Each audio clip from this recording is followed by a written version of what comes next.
You know, the hardest part of painting, for me anyway, a lot of the time isn't even the painting itself.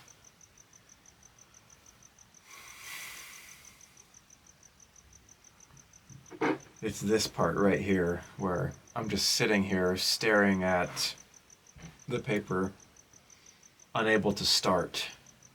I'm just frozen.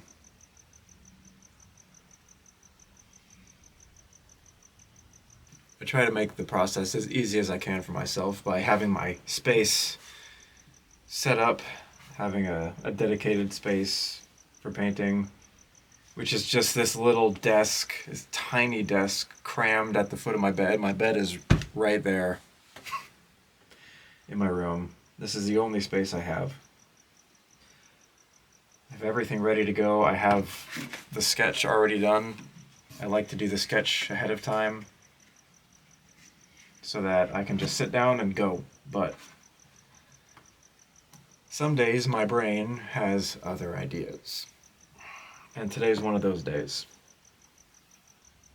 Despite all the preparation that I do ahead of time, despite all the making it as easy for myself as I can, by having everything ready to go and set up, sometimes I sit down and I just can't start. For one thing, I'm so tired. My day job takes a lot out of me.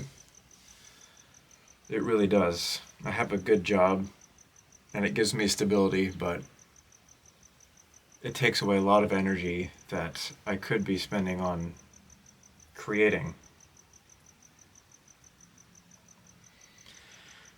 But that's not really the root cause. It's just resistance. It's just a bunch of thoughts that spring up, a bunch of feelings that come up, and beliefs that I have about,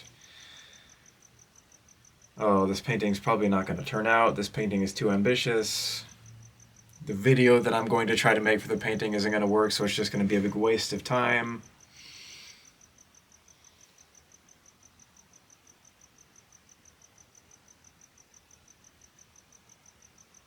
And then deeper self-doubts and negative self-beliefs that are attached to all those surface thoughts come up too.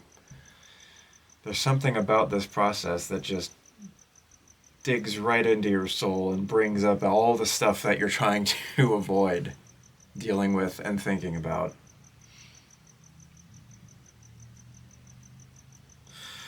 And I guess in a very real way, that's part of the reason painting is actually therapeutic for me. Not because it's relaxing, not because it's zen, not because I can just zone out and forget about the world. For me, it's exactly the opposite. When I paint, all kinds of negative feelings come up, even anger sometimes. I rehearse old conversations I've had in my head. I have imaginary fights with people that never happened. Something about the repetitive brushstrokes and the intense focus just makes my mind churn. And if I'm able to just sit in that and allow it to happen, it's a great way to allow my mind space to do a lot of really heavy emotional processing. And it's not like that every time. Sometimes it's just fine, it's enjoyable. Sometimes I can just sit down and start painting. It's not like this every day, but today is a hard day for trying to create something. And it's really frustrating because I really want to paint, but there is this massive wall of resistance. And honestly, the only way to get over that is to just start, to just go, to just dive in and just let your muscle memory do what it knows how to do.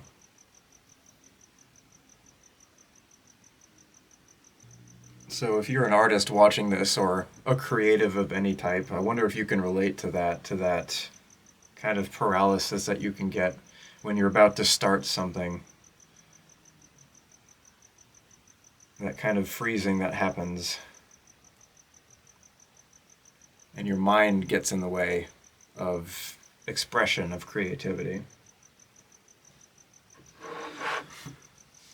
And this is something that I've been realizing, is that all that resistance,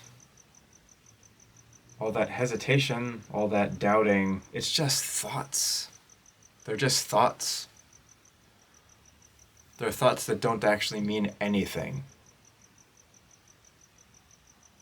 Thoughts aren't real. They're just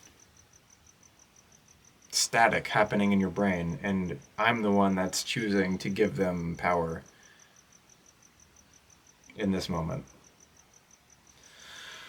But I can also choose to not do that. And even if I have to sit here for 20 minutes before I start this painting, I'm going to start it. Even if I don't make it through the painting, even if it's a failed painting, it doesn't matter. The important thing is that I started, and that I didn't listen to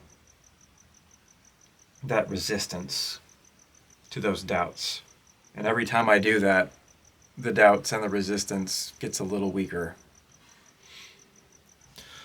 So anyway, this was just kind of an off-the-cuff, spur-of-the-moment video that I didn't honestly even want to make, but I felt like talking about it because I know for a fact that many of you watching can relate to this. Even if you're not a painter per se, whatever the thing is you're trying to do that you know is going to be physically difficult and demanding, if you're like going to go on a run, or if you're trying to write a song, or if you got a big project that you want to start, something that feels daunting, even though you love it, it's normal for this to happen. There's nothing wrong with it. And I'm trying really hard to not judge myself